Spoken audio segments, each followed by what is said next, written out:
What's up, everyone? Welcome to today's video. Welcome to the Video Game Fight School channel. Thank you very much for tuning in. When I make these videos about Xbox and PlayStation's position, I still get pushback that doesn't actually acknowledge the data that we actually have, even though I acknowledge that data over and over again when I cite my position. And here's what I wish to tell you. I'm going to read verbatim what it is that we got from this illegally hacked, whatever that's been put on news websites now that have been verified as actually true, because this actually will educate you. So just for educational purposes, that we know from Sony PlayStation's threat assessment exactly how they see Game Pass and the Xbox ecosystem. Now, if you're going to push back, I recommend that you actually write a letter to PlayStation to actually push back against their analysis. Because no longer am I in a position of authority claiming what I claim. PlayStation's analysts are now the new authoritative figures here. Does that make sense? So let's start with the points that they had. The very first point they had was one that they bullet pointed and they wrote, in quote, the Call of Duty threat, ...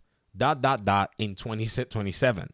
And then in their breakdown, they wrote MSFT acquisition, and this is a quote, of ATVI for $69 billion could disrupt and threaten console gaming and game subscription markets. Ladies and gentlemen, and I close quote. Let me close a quote right there so that you know. This is something that they are saying. Then they break it down into 3 or 4 subpoints. One console, the other one subscription, the other one Sony impact, and then the other one the amount of subs that PlayStation Plus has. In this particular 4-step breakdown, the first one console says, and I quote, shift from PS to Xbox with timing and in-game differential as the weapons. The second subpoint says subscription. MSFT's comprehensive ecosystem coupled with exclusivity creates greater dominance. This is PlayStation actually admitting that there is a likelihood that because of this model that PlayStation, or Microsoft has adopted for the last few years, there is that likelihood. And I'm even being nice, saying there's a likelihood. These folk over here at PlayStation are saying definitively, they just basically said it, with exclusivity creates greater dominance. They just basically just conclude that.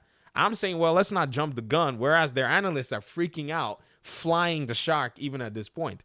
Subpoint number 3, and I quote, massive threat to PS Plus, parentheses open, upwards of $1.5 billion of annual revenue threat, gap to fill, close parentheses. So, I saw somebody tell me that they're not so sure that this Game Pass is the thing that I'm making out to be.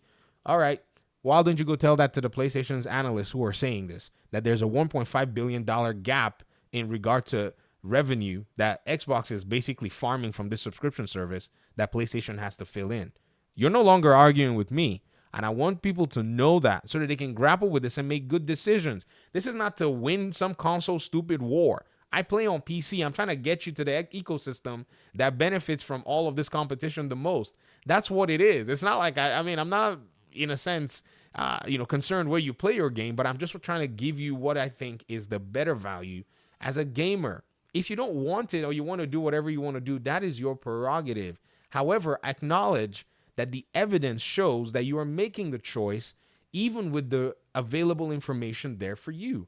This is very simple. And that's how it is. I mean, that's a problem. All right, subpoint number 4 of number 1, and I'm going to quote, 45 million subs times $12 monthly times I cannot talk, times 12 months times 20% MP third party. I don't really know all this means, but it seems to me like they're evaluating what it will look like for their PlayStation Plus subscription and a 20% increase. Remember that 20%? Yeah, I think this may have been where it came from. I cannot say it's conclusive, but this is what we're seeing.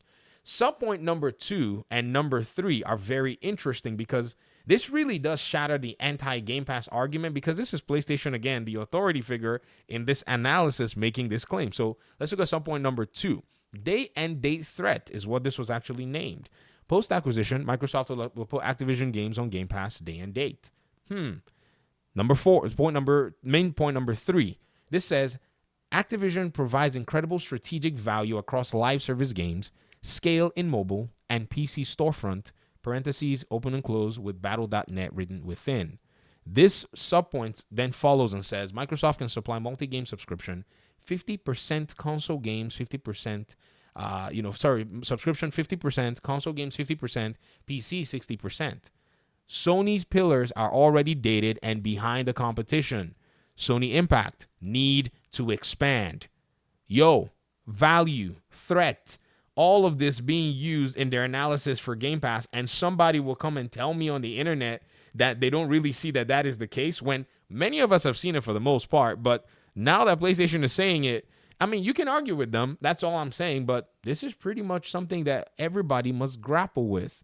And I've been saying this for years. In fact, I found a 2020 video where I made these claims and said, and I have a different YouTube channel as well that I've been making videos much longer than VG Fight School, for those of you who may or may not know. And I have a video saying that this is an insane way for them to go into the competition. And it was a huge, huge threat. I just don't know how no one saw this, or maybe they did see it, but they basically relied on the false prophets of the PlayStation fanboyism who kept saying, "Oh, PlayStation sells more consoles." What does that have to do with anything? The hardware market is one that is just fading so fast that a console, for anybody who is into technology, is just a convenience overpriced platform to be on. You're paying for convenience. I like consoles, by the way. Trust me. I don't want to sit in front of a computer all day. I do YouTube on a computer. I watch videos on a computer. When I go to work, I use a computer. Some days I just want to chill in front of a console. But man, then my bank account reminds me and says, you cannot be paying premium for something that is just of poorer quality than you can get for the same price. That's how my brain works it out. Your brain may work it out differently. And yes, I'm going to get the person that tells me that a PC is going to cost me this much to build. And then I hope you, before you say that, go look at PC component prices and look at performance metrics before you say that. Because again, if you do say that, I'll give you a PC part picker link with a better PC for less money than your PlayStation or your Xbox Series X. This is just the reality. The technology has come so close to basically you being able to match your console and even beat your console for within the same price point. And then what's crazy is that your subscription that you actually have, your PlayStation Plus subscription that you also call, it's required to actually play your games. It does even out the other costs. Like somebody the other day said something like, "Oh, if you buy yourself a PC, you still have to buy a controller." Bro, you can use any controller on a PC. For the most part. The only one that's Ubisoft Plus, I say Ubisoft Plus, Ubisoft Connect, which is Uplay's ecosystem, it doesn't support the DualSense 5. I don't know why they haven't put the support. It's not like it's a big deal, and then there are probably some games here and there that won't support it, but largely that percentage of games has closed significantly because I like using my DualSense 5 now. Anyways, it took a while to play my fighting games or to play Mortal Kombat. Sorry, I can't play Street Fighter with a darn thing. Got to use an Xbox controller for that. On PC, I could just swap controllers. It's fun. I'm telling y'all. I keep telling y'all. Anyways, I gotta go. Thanks for watching. Again, forward your concerns and your doubts and pushbacks to PlayStation. They're the ones who basically said this. Thanks for watching. Peace out.